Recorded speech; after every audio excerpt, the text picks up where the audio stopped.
भाजपा लोजपा के परिवार की टूट की खूब मजा ले रही है, ऐसा राजनीतिक दाव पेच और सहमत में यह समझ में आ रहा है। कभी भाजपा की तरफ से ये ऑफर गया था कि दोनों लोजपा को एक कर दिया जाए, पर चिराग पासवान और पशुपति कुमार पारस की तरफ से बातें नहीं बनी। दोनों ने इतना बड़ा दिल नहीं दिखाया। कभी चाचा पारस उनके कह दिए कि फटा हुआ दूध फिर एक नहीं होता है। चिराग पासवान ने एक बार रजामंदी भी जाहिर की थी कि ऐसे ऑफर आए थे, तो उन्होंने कहा था कि अब एक हो जाना चाहिए था, मगर पशुपति कुमार पारस की तरफ से ये बातें नहीं आई थी। तो इन सभी के सहमत का खेल का पिछले सवा तीन सालों से इसमें राजनीतिक रंग भी खूब भरी गई, खूब चाचा भतीजे की तोता मैना लड़ाई गई, सुर्खियां भी खूब बटोरी गई और राजनीतिक कयासबाजियां भी खूब लगाई गई। लोकसभा चुनाव हो, उपचुनाव हो, विधानसभा हो, उसको लेकर भी मंत्री बना दिया जाता है पशुपति पारस को। उसके बाद फिर 2024 का लोकसभा आता है तो उनको एक भी लोकसभा सीट नहीं दी जाती है।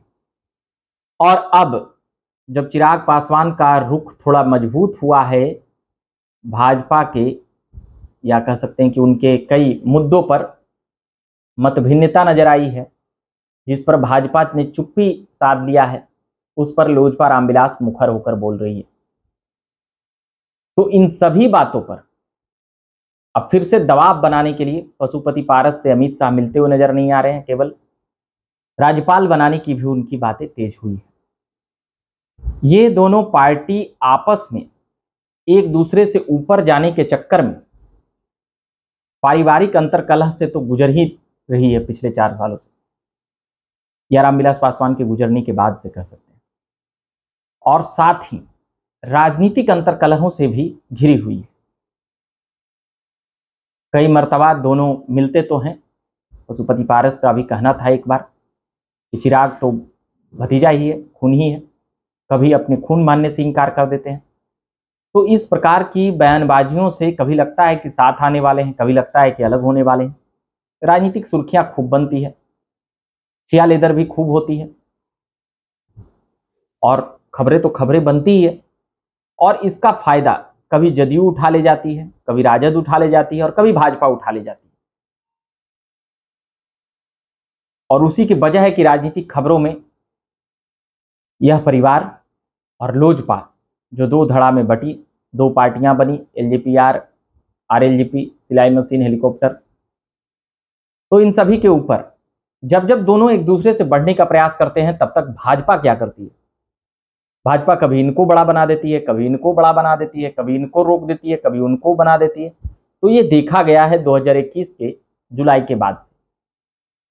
तो वो जो देखा गया वही खबरें हम अभी ला रहे थे, सुना रहे थे। क्योंकि जब एक बार चिराग पासवान के पास एक भी सांसद नहीं रहती है तो पशुपति पारस को मंत्री बना देते हैं। फिर चिराग पासवान भीड़ इकट्ठा करते हैं 3.25 सालों में, तो फिर चिराग पासवान को 5 सीटें दे देते हैं, पशुपति पारस को एक भी सीटें नहीं देते हैं। तो कहीं ना कहीं भाजपा वह भी हवाओं और हवाओं के रुख को समझती है, और उस पर इन दोनों का कह सकते हैं कि कभी चाचा को हेड बनाती है, कभी भतीजा को हेड बनाती है, कभी इनको टेल बनाती है, कभी उनको टेल बनाती है। फिर से ये खबरें हैं कि पशुपति पारस को एक्टिव किया जा सकता है, नई ताकत देकर, नया कुछ पद प्रतिष्ठा पदवी देकर, या विधानसभा में उनको कुछ अच्छी सीटें देकर। बाकी आप बने रहिए झक्कास भारत पर। हम लगातार खबरें लाते रहते हैं और सुनाते रहते हैं। मेरा नाम हुआ रविकांत। धन्यवाद।